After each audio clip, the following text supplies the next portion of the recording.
عن عبد الله بن عمرو بن العاص رضي الله عنهما أنه سمع النبي صلى الله عليه وسلم يقول: إذا سمعتم المؤذن فقولوا مثل ما يقول، ثم صلوا علي، فإنه من صلى علي صلاة صلى الله عليه بها 10. ثم سلوا الله لي الوسيلة، فإنها منزلة في الجنة لا تنبغي إلا لعبد من عباد الله، وأرجو أن أكون أنا هو. فمن سأل لي الوسيلة حلت له الشفاعة. الله أكبر الله أكبر الله أكبر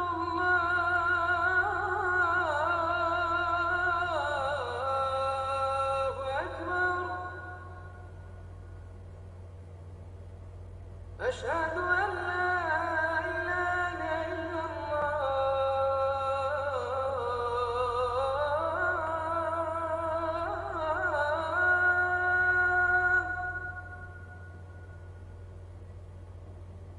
أشهد أن لا إله إلا الله.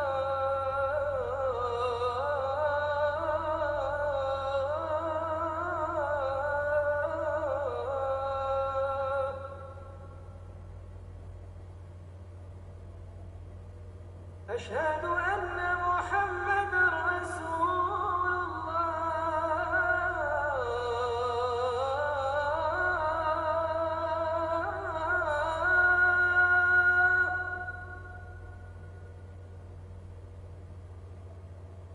أشهد أن محمدا رسول الله.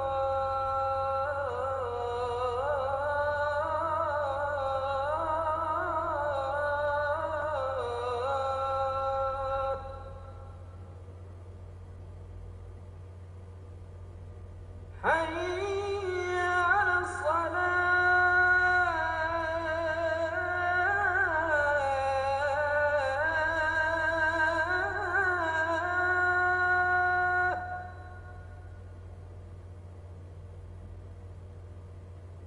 حي على الصلاة.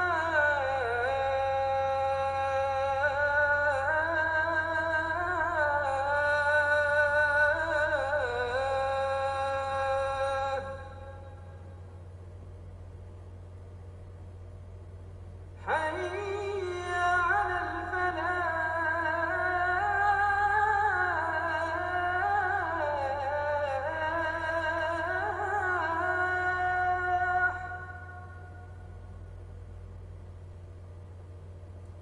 حي على الفلاح.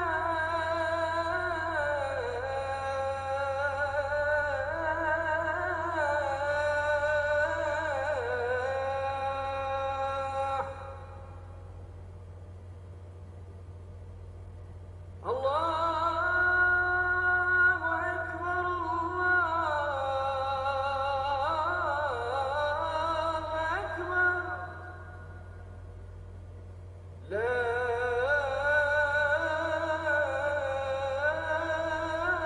إله إلا الله.